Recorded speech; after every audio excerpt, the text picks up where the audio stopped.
Picture a perfect world, where Dark Souls 2 doesn't suck fat dick, and doesn't make me go hollow every time I think about it. Well, we nearly had that world, once, before Scholar of the first cash grab. My entire life, I've been told that Scholar was the definitive version of Dark Souls 2. Recently, I watched a video by an unnamed YouTuber who opened my eyes and changed my view of Dark Souls 2. He spoke of a DS2 that wasn't just hard for the sake of being hard, that wasn't just small rooms filled with enemies with shit AI, a game that didn't make me want to prolong the Age of Fire by throwing myself into the nearest fire pit. That game was Dark Souls 2, the original vanilla release, unscathed by the hands of Yuri Tanemura and his shitty boomer Kingsfield fan club. Now let us go back to 2014, when Scholar didn't exist, when there was no Game of the Year and Miyazaki wasn't yet the savior of gaming, when Dark Souls 2 was as it was meant to be. First, I'd like to talk about DS2's dogshit level design, which Scholar made even worse. In this section, I'd like to cover enemy placement, item placement, and both games' Metroidvania aspects, or lack thereof. So, without further delay, let's compare the enemy placement of Scholar and Vanilla. The original Dark Souls 2 had a clear vision in mind when it came to enemies, but Scholar decided to do away with it. Like here, with the Executioner's Chariot in Drangleic Castle, which is the only example I will show since I don't have more and I need to prove my point. In Scholar, most enemies have been switched and thrown around at random, because the devs decided to half-ass the job on enemy placement day, because their lunch break was just around the corner. The first thing that comes to my mind is the Flexile Sentry, which from the path to the Shrine of Winter to the Lost Bastille, for some reason. I mean, why would a prison guard guard a prison instead of a fountain? It was clearly meant to watch over the water, so that it wouldn't run away. And while there are more Dragon Riders after Drangleic, did they clone the guy or something? Clearly this encounter is a lot better with just 7 science soldiers, instead of the king's personal guard or whatever. Conga, conga, conga, conga, conga, conga, conga, conga, conga. Or what about those alone captains in Drangleic? Did the old Iron King not pay them enough? Now I'm just gonna ignore that this issue is also present in Vanilla. Or the 2 added desert sorceresses. Let's be real here, nobody's actually complaining about them because of the lore, but only because they got one shot once they entered the room for the first time. To boil this issue down, Scholar's enemy placement just breaks the law. Like with the older knights in the Shrine of Amana, who clearly belong in just Heide Flame and not a long-forgotten ruined kingdom, like it says in their item descriptions. In my opinion, the worst decision Scholar has made was moving all the Heide Knights to a single location, instead of spreading them out like they did in Dark Souls 1 with the Black Knights. The replacements in Scholar are clearly just imposters. Now I know that Scholar introduced science soldiers guarding Sublime Bone Dust as its own equivalent for the Black Knight, but this doesn't count, because they're fucking cringe. Then there's the issue of boss repetition. Take the Pursuer, it's almost as if he actually pursues you, with how many places he shows up in. I wonder how the devs could possibly come to that design decision. Then there's the Dragon Riders, but we've already talked about those. Also yes, I am aware that Random Red also just repeats of the Ron Red Vanguard, but unfortunately both versions of the game are guilty of this sin, so I won't mention it any further. That being said, Scholar generally just made its enemy placement much worse, a direct downgrade even, just for the sake of artificial difficulty and not appearing as the worthless cash grab that it is. And now, let's talk about item placement. I genuinely cannot recall one too many changes in item placement, but I'm sure that all of them were definitely for the worse. However, I do actually have a few on my mind, starting off with...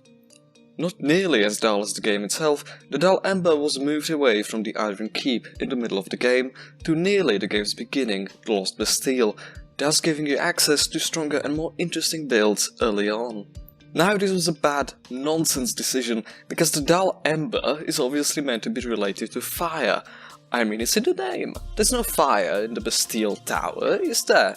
It's just another classic sign of Scholar shitting on the law for the sake of change. And speaking of the Lost Bastille, Vanilla actually makes you explore the location thoroughly if you want the Bastille key. It makes you throw away your social anxiety and makes you engage with a shitty PvP location to get to an even shittier boss, which however reminds me of Dark Souls 1 and makes me nostalgic for a much better game. Unlike vanilla, Scholar just wants you to naturally progress further to find a key by some random boxes, instead of exploring optional content against your will. Now, Scholar's decision is clearly much worse, because Miyazaki's vision always includes forcing you to engage with his unfinished, lackluster PvP mechanics. Fragrant branches of your suck ass in Scholar, where you can always easily find one whenever you need it, instead of having to dredge through the wiki for their locations. Why is this bad, you might ask? Well, since its inception, Dark Souls was always a Metroidvania-like game, no? Making the branches easier to find simply just goes against Metroidvania principles, you piece of shit fucking Scholar defender. Now, maybe I should have mentioned the crystal lizards in the enemy placement section, but they're basically walking items anyway, so I don't care. Scholar put them in reasonable and mostly easy to access locations, clearly a much worse design decision than putting them near ledges where even the Flash couldn't catch up to them before they jump off. If you personally have an issue with crystal lizard placement in vanilla, then I'm sorry to say, you just have a fucking skill issue. And if I'm to talk about crystal lizards, I should mention upgrade materials as well. In vanilla, there's barely any upgrade materials at all. Even Titanite shards are almost as rare and obscure as slabs in Dark Souls 1. Hell, I literally only had my boss weapon at +5 after finishing the game. There's no easy way to farm anything, and as the pursuer doesn't actually pursue you, there's a distinct lack of twinkling Titanites to let you enjoy your special weapons as well. You'd think that when Dark Souls 2 put a better emphasis on weapon type damage, it'd offer you way more upgrade materials so that you could upgrade a few different weapons. Scholar, on the other hand, offers way more upgrading materials than any other entry in the Souls genre, and the fact it lets you unlock Macduff way earlier gives you access to large Titanite shards right from the beginning of your playthrough. Every time I finish Scholar, I basically end up with a fully upgraded arsenal and army with envy. Now, this sounds like a good thing, but I only ever used rapier anyway, because Miyazaki taught me that experimenting with different weapons just isn't fucking worth it, since he only wants one single playstyle to be viable in every game. Scholar's sad, pathetic attempt to earn extra good boy points is meaningless, because this whole edition is in fact entirely worthless. And that's all I have to say about Scholar's item placement. If you disagree, you're a moron. First and foremost, let us talk about how Scholar handles its Metroidvania aspects in comparison to DS2, starting from the beginning. Dark Souls 1 has many Metroidvania aspects, like the one single instance of an elevator connecting half the world, or 2 entire items which you can backtrack to get. And that's not to even mention the amazing golden gates, blocking off the shit locations so that you can even live in an illusion of a perfect game. Now, Scholar's attempt to replicate DS1's genius is just laughable. The main way Scholar introduces Metroidvania elements are stone statues, blocking off difficult encounters, until you gain enough experience, knowledge and fragrant branches to come back to them. As a player, you should remember these statues' locations and only come back to them at your own digression, apart from a single one which blocks your path to the shaded woods. This is also the case with the DLC keys and the game forcing you to remember the locations of the shrines, basically just making you backtrack a lot. This is literally the definition of Metroidvania. Now I'm sure that's nice and all, but here's how Vanilla handled it much better than Scholar. Vanilla didn't try at all, hence not just being a DS1 ripoff, making it way better. Also, I'm racist towards statues, and if you disagree, you're retarded. Locations in Scholar are way better than locations in Vanilla. Sorry, I meant to say they fucking suck. They actually tried fixing some of the locations, but they shouldn't have tried at all, because all they ended up doing was ruining DS2's original vision. Now, this isn't an objective fact, but just my opinion, but since I have a YouTube channel and you, my friend, do not, my statements are factually impenetrable. Now, if you allow me to, I'm going to split this section into several chunks. In Vanilla, in the things Betwixt, you can just kinda stumble onto these fat fucks possessing the ability to shitbox you into oblivion and to absolutely obliterate you in the early game. Scholar, meanwhile, placed a statue here to block them off, indicating that it's more of a mid-game challenge, also rewarding you for an Estus shard and the amazing, overpowered Handmaid's Ladle. Why is it such a bad idea to block off this area, you might ask? Well, it stops the player from just wandering to their death right off the bat, making them feel as though the game is just plain unfair. It also blocks off the handmaid's ladle. Locking away the ladle would be like DS1 putting a rite of kindling behind another one of those golden piss barriers. Getting the ladle is my #1 priority every single playthrough. The game is literally unplayable without it. As you can see, all Scholar does is delay the player from getting key important items needed to help them on their journey. How the hell am I meant to eat Esther soup without a fucking ladle? It's a dogshit fucking game.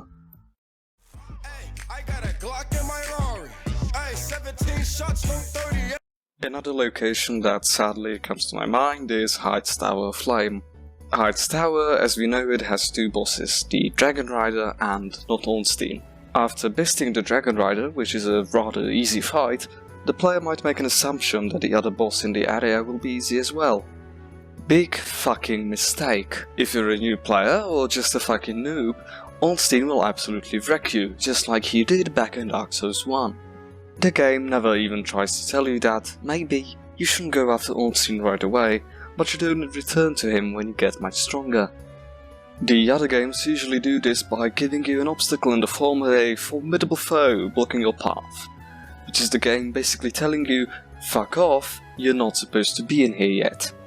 Now, the formidable foe usually takes the form of a dragon or some such, as we can clearly see in Demon Souls, Dark Souls 1 and Dark Souls 3. Scholar does this as well, let me explain. As you clear the area, just like in vanilla, the path forks in two, except that this time the path on the right is the easier of the two and leads to the Dragon Rider boss fight, thus allowing you to progress further. Meanwhile, the path on the left leads to a difficult dragon fight, a clear sign that this might not be the path you should go down this early in your playthrough. An inexperienced player should only come back to this area way after killing the Dragon Rider. I have two examples to provide as for why this is the case. First, the Heide Knight only wake up when you kill the Dragon Rider, not Ornstein, which ought to discourage you from exploring the location further, as it gets way harder for an underleveled character. Second, after you first summon Devotee Scarlet, her summon sign will appear in Heide's Tower of Flame, closer to the second bonfire, allowing her to aid you against the dragon. Now, this might all sound like an upgrade to the Tower of Flame's level design, but adding a dragon to the area, of all things, is doing nothing but copying the series' previous titles, and is just lazy and extremely unoriginal. This is all plainly something only the Fromsoftware B team could ever do, because Miyazaki would never dare to do such a thing in his own titles.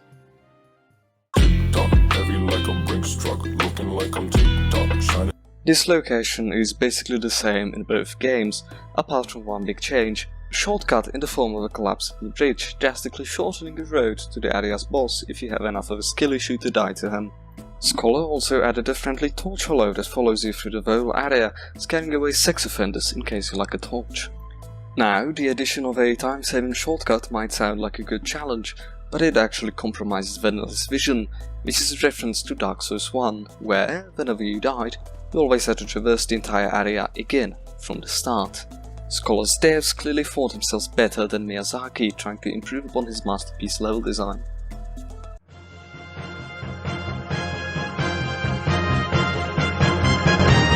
There were two major, generally welcome changes to the Lost Bastille. In Scholar, the rune sentinels have been made optional, and defeating the gargoyles is no longer a necessity if you want to get the Bastille key. To most players, the rune sentinels pose quite a threat since they're a difficult boss fight for beginners to handle. Scholar, again, like in things Betwixt, used a statue to block off a difficult encounter which new players could struggle with, instead opting to offer you an alternative path to Salt Fortress, allowing you to skip the rune sentinels altogether. Now, this path also exists in vanilla, but is way more convoluted to access because of this following process. First, you have to kill the pursuer in the Forest of the Fallen Giants, enter the Bastille via the tower apart, grab the key from this chest, use the key to unlock this door, get ganked by the 3 dogs waiting right on the other side, then, upon reaching this room filled with chest, you have to activate this Pharaoh's contraption, and alas, punch the funny fucking face wall. It's so convoluted that I only figured it out after finishing this script, having to backtrack to change everything. Now let's take a look at how Scholar handles this dilemma. Skip the pursuer, risk the cattle, grab the key from the chest next to her, open the same exact door, avoid the dog gank, reach the same room, and voila! The world is already interconnected, and you don't need to do anything else. The shortcut is a lot easier to find in Scholar, and the game makes it a lot more obvious that rune sentinels are skippable fight. Scholar, by making them more obviously optional, also furthers a design philosophy already found in vanilla, wherein defeating the smelter demon unlocks an optional bonfire, making your progress easier, which is also the case with the Servants' Quarters bonfire. Then there's also the case of the Pursuer. In Scholar's Bastille, he serves as an extra option challenge to bring rare loot, if you can defeat him. This is basically just how it was in Demon's Souls and Dark Souls 1, where you also had difficult optional encounters rewarding the player with rare upgrade materials, if they're up to the challenge. That was Scholar's Bastille. Now here's how vanilla made it all so much better. First, there's no pursuer, so he isn't constantly ganking you with his lazily reused ass. If they wanted a hard opponent for such encounters, they should just made a new enemy to copy-paste, like they did in Dark Souls 3, instead of just reusing a boss. 2. I feel like vanilla making the gargoyles mandatory, if you want the Bastille key, was a better decision than Scholar's, as the gargoyles help remind the player of a much better game. 3. I think that vanilla trying its hardest to hide the cage elevators connecting the Bastille's disparate parts makes the area a lot more navigable. Scholar's interconnectivity just makes it all so confusing, whereas vanilla's Bastille just tries to funnel you down a straight line, something DS2 later took inspiration from. And 4. Now to address the elephant in the room, the petrified statue blocking the rune sentinel fight. Whose fucking idea was it to put that in Scholar? In vanilla, the rune sentinels are just a regular old mandatory looking boss fight. Meanwhile, in Scholar, some dickhead decided to just block your progress off for no reason whatsoever. Shit like this makes me absolutely hate Scholar with all my heart. And before someone tries to tell me that I should just come back when I found a fragrant branch of yore, how fucking dare the devs want me to come back to the Sentinels only when I found the equivalent to a key for a locked door. I've never seen shit like this in another game, let alone a Souls game. And don't even try to tell me that branches of yore are easy to find.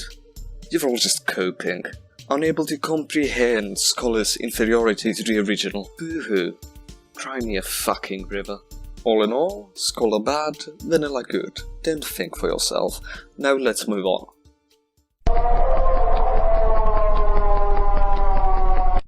Now we unfortunately have to talk about the second coming of Satan, Scholar's Iron Keep. During their attempts at quote-unquote fixing Iron Keep, all Scholar's devs did was flood the area in shittily placed enemies and their own anima, in order to distinguish their shitty cash grab from Vanilla's immeasurably better version.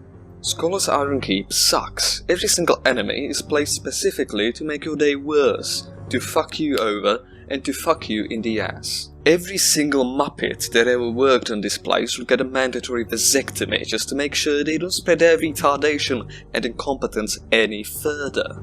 Every single room is filled to the brim with enemies, not to mention those stupid fucking NPC invaders who are willing to follow you to the ends of the earth.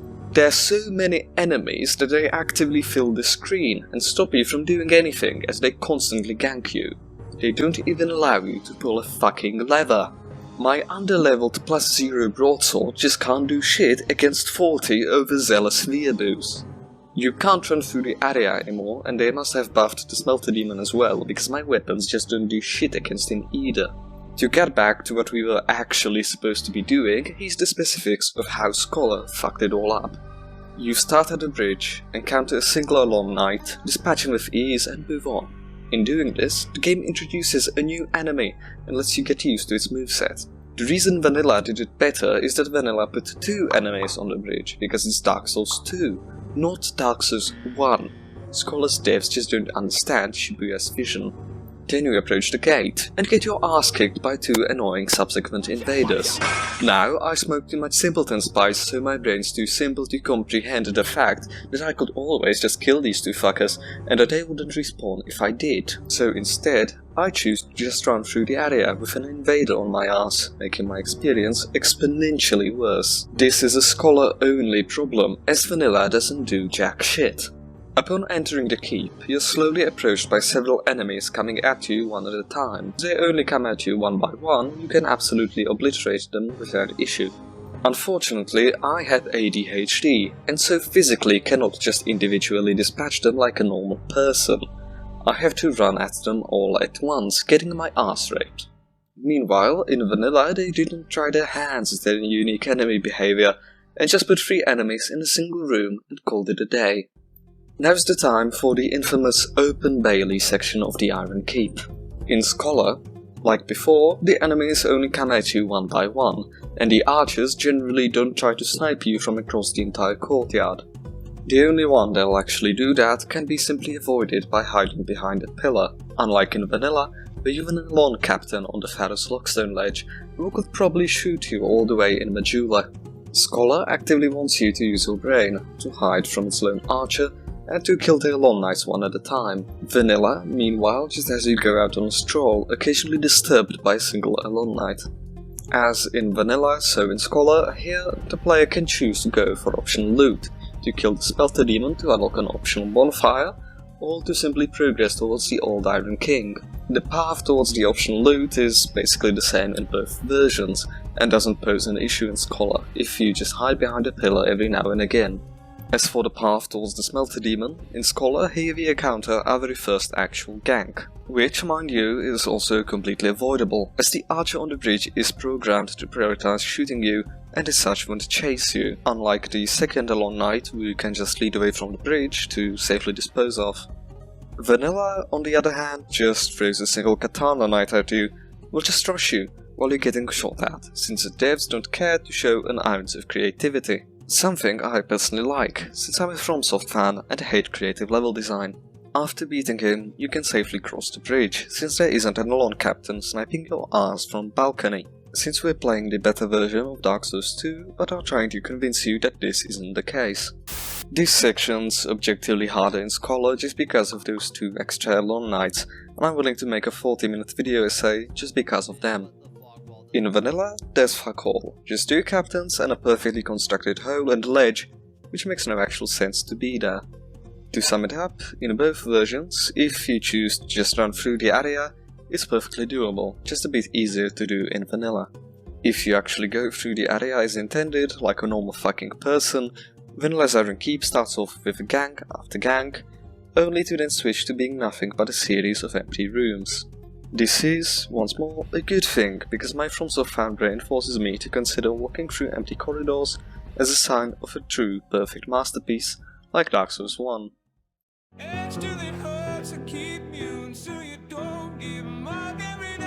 Moving away from the Metroidvania bullshit and focusing more on area design itself, I want to talk about vanilla Drangleic for a bit. When you first approach Drangleic Castle, the devs, in a moment of pure, unadulterated genius, decided to add 2 mastodons right by the main gate, making it so that your first experience with the area is a welcome party gangbang. After getting past that, you're immediately greeted by another unavoidable gank, this time in the form of a Science Soldier and 2 Royal Swordsmen. Now you are presented with 2 options: turn left to enter an empty, useless room with nothing inside of it, or to go right and be greeted by yet another gank. The same as the last, though with the Science Soldier having left for a smoke break. After this, you sit at the bonfire, get ganked by statues, until you approach a room filled with dozens of these Kingsfield wannabe wall faces spitting poison arrows from all sides. Then you go up the stairs, get ganked by 3 Science Soldiers, go a ways further upwards, reaching the ancestor of many famous Elden Ring duo boss fights, the Twin Dragon Fuckers. After besting the Nox duo, I mean the Mad Pumpkinhead duo, I mean the Godskin duo, the Kleinort Knight duo, Beastmorpher Zula duo, the Crystallian duo, Abductive Virgin duo, the Kindred of Rot duo, the Crucible Knight duo, I think? Oh, I know. The 2 different Smelter Demons whose existence is a cardinal sin, but the 15 different masterfully crafted Miyazaki's own Asylum Demon encounters throughout the series aren't. Wait, no. I think it must be the Fell Twins. Yes. After beating the Fell Twins, they have twin in their name. Those must be the ones. You continue your way up the MGS3 ladder.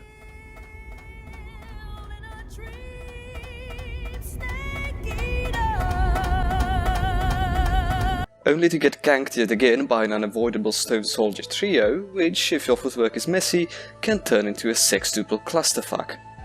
After your ass gets absolutely violated, you can continue onto the game's resident Towerite cosplayer, now including 2 Science Soldiers for added gank numbers. Now that you're done with your involuntary Demon Souls playthrough, you can open a shortcut and make your way to the Looking Glass Knight, interrupted by a shitty gank we'll get to later.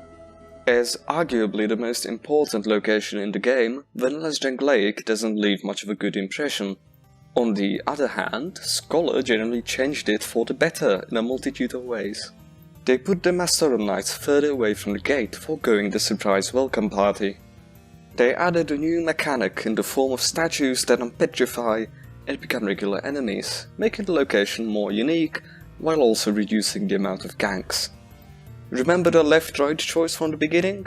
Now going left actually serves a purpose, as a chest's been added to that room. Unfortunately, no changes have been made to the earthy burial watchdog shitfight. The statue clusterfuck has been removed completely. You now have to actively lure enemies to activate the soul golem contraption. The Demon Souls fight has been replaced by the Executioner's Chariot. To give Vanilla some credit, this choice is rather odd. And finally, the funny Science Soldier has been removed. Thank fucking God. Now it's time to tell you why all these changes are bad. But not to sound like a broken record, I'll give you some homework. Go on YouTube, find some random DS2 video essay, and listen and learn as they explain why objectively great features are actually bad. Thank you.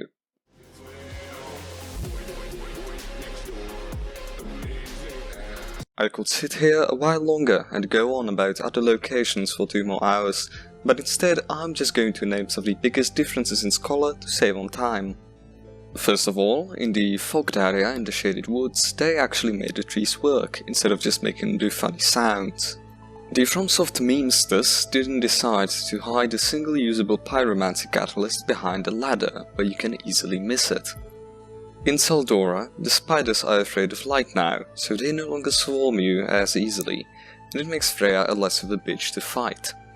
Scholar decided to remove enemies hanging out by bosses' fog walls in several places, making your life much easier. They actually made the light mechanic in the crypt do something, instead of just having an angry Smurfman grumble, making those insolent invaders appear. They nerfed a bunch of bosses who used to be able to just one-shot you, such as the Ancient Dragon, and finally they decided to fire Gary, so the game no longer suffers from slow elevators. Plain and simple, this guy's an idiot. Everything's not his fault though. There's also another guy named Gary, which I learned about yesterday, he makes some of the designs, like elevators being slow, which he thinks is a good game design. Who the fuck is Gary? Now would be the time to tell you why all those changes are bad, because I'm a hypocritical asshole and hating on Scholar is cool now. But seeing how I'm out of insincere bullshit to say, let's move on to Ganks. And here's what you've all been waiting for, the thing everyone keeps talking about, how the devs made the game despicably gankier. The devs knew they needed to appease the previous game's players, you see, so that they couldn't be accused of just making a cash grab. When making a cash grab, being accused of doing so becomes unavoidable. Their solution? Ganks. Loads and loads of ganks. Ganks on every street, ganks on every corner. Sometimes there's more enemies in the room than I can count on my hands. In fact, Scholar's ganks are oh so terrible that you might not have even noticed that the footage on screen is actually from Vanilla. Truly, Scholar's rooms have the feel of your average World War II tank crew. 6 sweaty, hairy men locked in a small box, trying hard not to kill each other out of sheer frustration.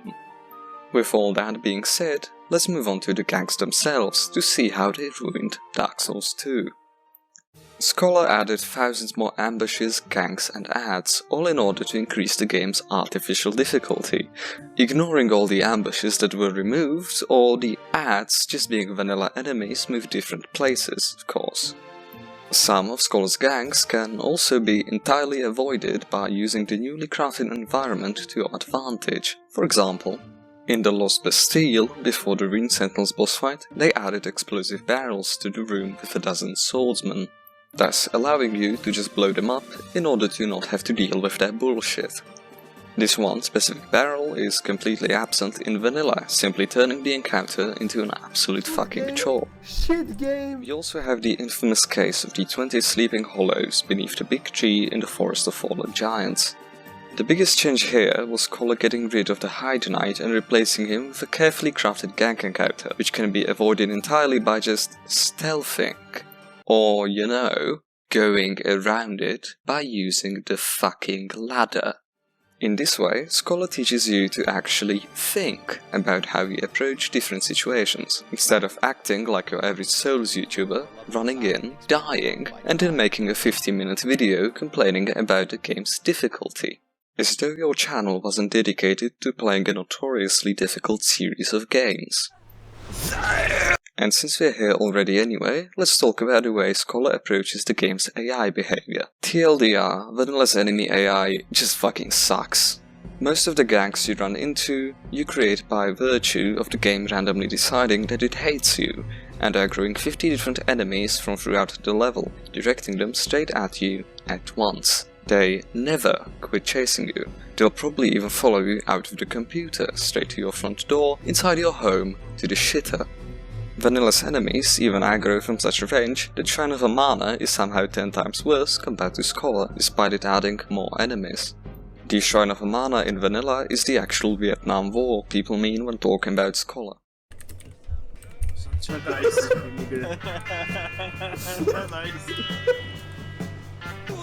Oh shit, we got the gang! Oh my god, Vanilla gang cake!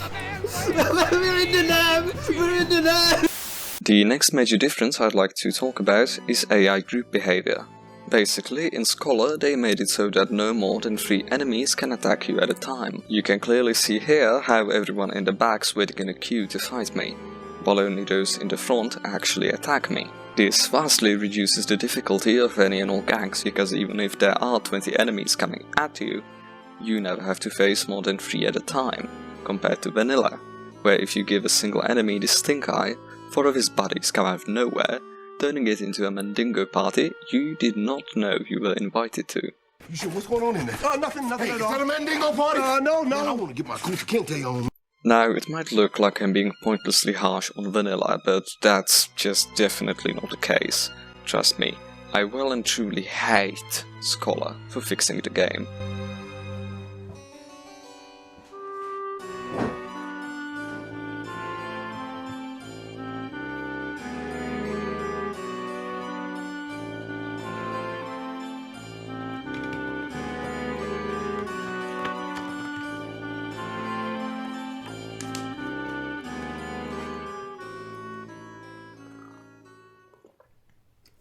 Overall, Scholar brought with it many different quality of life changes, altogether serving to make the game less frustrating and much more fun. One of these quality of life changes was, for example, the removal of many enemies camping on the game's fog walls, making repeated attempts at bosses less of a pain. The cases affected being those 2 motherfuckers by the stairs on the ship before the Flexar sentry, Merciless Rowena invading you on a random cliff now instead of invading you right before the Skeleton Lord's arena. And remember the Looking Glass Knight run-up? Well, now you don't have to fight 20 different statues because of this stupid motherfucking Cyan cocksucker blocking the fog wall.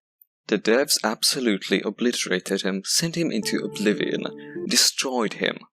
So now you can just run through and ignore them. In the Shrine of Mana, they moved these 2 Archdrake pilgrims further away from the fog wall, so that you can just run through. As we mentioned before, they removed the Science Soldier conga line standing guard in front of Velostad, replacing it with a Dragon Rider mini-boss. It's a shame really, cause their entire encounter really reminded me of something. I'm just not entirely sure what. And finally, the Ancient Dragon run-up isn't a complete shitfest anymore. Let's interrupt the fog wall talk for now. It also needs to be mentioned that Vanilla had this weird tendency to make enemies camp by bonfires as well, 3 of these occurrences being as follows. The 3 crossbowmen by the Salt Fortress bonfire who immediately aggro once you get up. The Rupturing Hollows in Straight Cell who aren't passive in the original, and immediately make it their priority to go for your ass. Though there's less enemy spiders by Onifex's bonfire, Since spiders aren't afraid of light in the original, fighting them is entirely unavoidable. There's probably many more cases of this being a thing than I can recall at the moment, but all of these issues were ultimately fixed by Scholar. Now, most quality of life fixes obviously aren't as big, but they do count, altogether enhancing the gameplay experience of Scholar. First, they moved this necromancer to a place where he's a lot more pleasant to deal with, allowing you to snipe him and forego a skeleton rave party. They nerfed many bosses' damage numbers, for example the last giant, who now 3-shots you instead of 2-shotting you. The ancient dragon no longer does as much damage with his fire breath. The skeleton lords now spawn 2 bone wheels instead of 4. The Giant King's shockwave attack no longer eats all of your health, etc, etc. There were also some small adjustments to enemy placement, reducing the likelihood of getting ganked. The red dragons in the Dragon's Area are now sleep until disturbed, allowing you to kill the crystal lizards in their nests without having to dodge their fire breath attacks. Scholar also added many more reoccurring NPC summons, helping new players get past difficult encounters or bosses. Some NPCs, like Devotee Scarlet, outright pointing at the flammable windmill in Earthen Peak. Bradley also waves at you to come closer so that he can heal you. All in all, in some regards, Scholar is objectively better than vanilla Dark Souls 2, and that is, in and of itself, terrible. Why, you might be asking? Well, as Dark Souls 1 has taught us, these games are meant to be hard. And part of them being hard is just being plain painful and unfun. In this way, vanilla is a lot closer to DS1 than Scholar ever could be, because, just like Miyazaki, Tanemura refused to finish the game in time. Now, after this horrendously overlong journey, you've surely come to learn many new things, such as how to successfully shill your opinion as an undeniable fact, how to successfully manipulate the data to spread misinformation, how to play Dark Souls 2 the right way according to numerous famous YouTubers, including me, how to bear through listening to a schizophrenic madman coping about a 10-year-old game while fighting the urge to end yourself, why you shouldn't do drugs, why you shouldn't go outside and touch grass, instead why you should go on the internet to engage in endless Reddit debates about which unfinished dogshit game is objectively better, which of the 2 Japanese game developers to endlessly bootleg, which should of course be Miyazaki for blessing us with Dark Souls 2-2 and Dark Souls 2-2-2. And finally, how DS2 reached Scholar's reputation. Overall, I quite enjoyed this review, because unlike when getting footage for the first one, I only had to play a good game twice, instead of 2 shitty games once. Now, if you'll excuse me, I'll go sit on the throne of want and wish to never have discovered Dark Souls all those years back, and to never have needed to deal with Fromsoftware's flawless masterpiece garbage-ass games. Fuck every single one of you, and thanks for watching.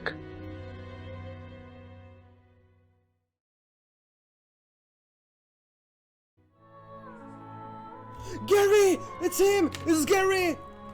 Gary shit, oh He's yeah. in it! He's Gary Oh is here! shit, really? He's There is real. actually a Gary, oh shit.